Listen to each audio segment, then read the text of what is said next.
নমস্কার, আমি ডাক্তার দিবাকর দাস উর্মি হোমিও হলের পক্ষ থেকে আপনাদের সকলকে জানাই আন্তরিক শুভেচ্ছা। Attention deficit hyper activity disorder ADHD এর জন্য হোমিওপ্যাথিক চিকিৎসা পদ্ধতি।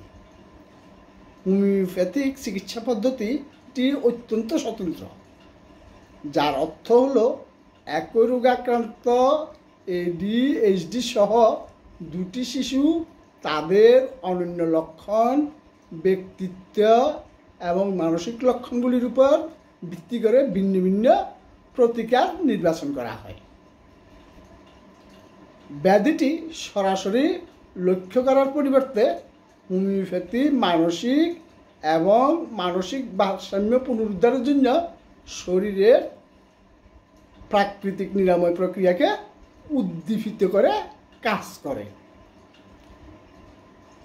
এটি জেনেটিক, মানসিক চাপ বা জীবনধারার কারণগুলির মধ্যে রয়েছে কিনা তার মূল কারণটি খুঁজে বের করার মাধ্যমে চিকিৎসা করার চেষ্টা করা হয়।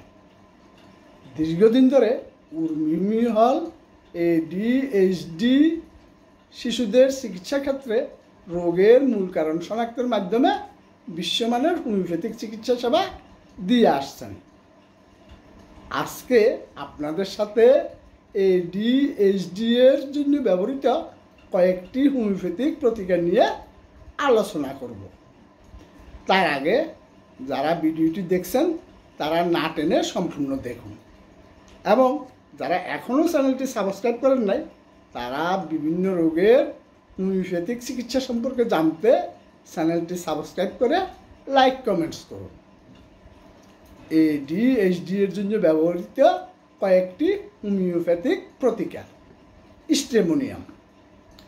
স্ট্রেমোনিয়াম ধ্বংসাত্মক তাণ্ডব, তীব্র ভয়, রাতের আতঙ্ক সহ শিশুদের জন্য ব্যবহৃত হয়। তারা অত্যধিক হাইপার অ্যাক্টিভিটি দেখাতে পারে, অন্ধকারের ভয় পাওয়া সহ কাল্পনিক জিনিস দ্বারা হুমকি বোধ করতে পারে। এরা সাধারণত ভীতু, অস্থির এবং আক্রমণাত্মক স্বভাবের হয়। হাইওসিয়ামাস নাইজার সেই রোগীদের জন্য উপযোগী যারা চরম হাইপার অ্যাক্টিভিটি এবং আবেগ প্রবণতা প্রদর্শন করে। তারা কথোপকথনে বাধার সৃষ্টি করে এবং অনুপযুক্ত আচরণ করতে পারে এবং মনোযোগ সন্ধানী আচরণ দেখাতে পারে। এরা সাধারণত দুষ্ট প্রকৃতির, অতিরিক্ত সক্রিয় এবং কখনো কখনো ঈর্ষান্বিত ভাব দেখায়। টিউবারকুলিনাম ঘন ঘন মেজাজ পরিবর্তন, অস্থিরতা এবং সহজে বিরক্ত বোধ করার প্রবণতা সহ ADHD শিশুদের ক্ষেত্রে উপযোগী। তাদের মধ্যে ধ্বংসাত্মক আচরণের প্রবণতা দেখা যায় বা ক্রমাগত নতুন উদ্দীপনা নিয়ে অতি সক্রিয় হয়ে ওঠে। এরা অস্থির, অসন্তুষ্ট এবং বিদ্রোহী স্বভাবের হয়ে থাকে। ট্যারেন্টুলা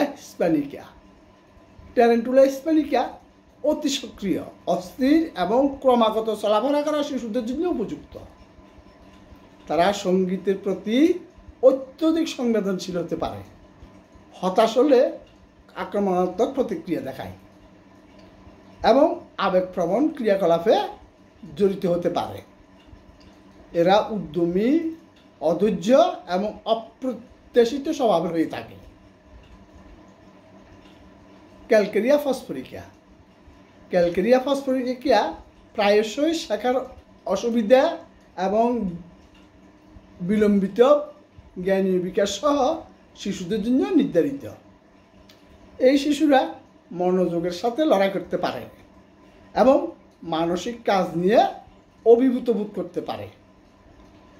ভুলে যাওয়া, ধীরগতির শিক্ষার্থী এবং সহজে হতাশ।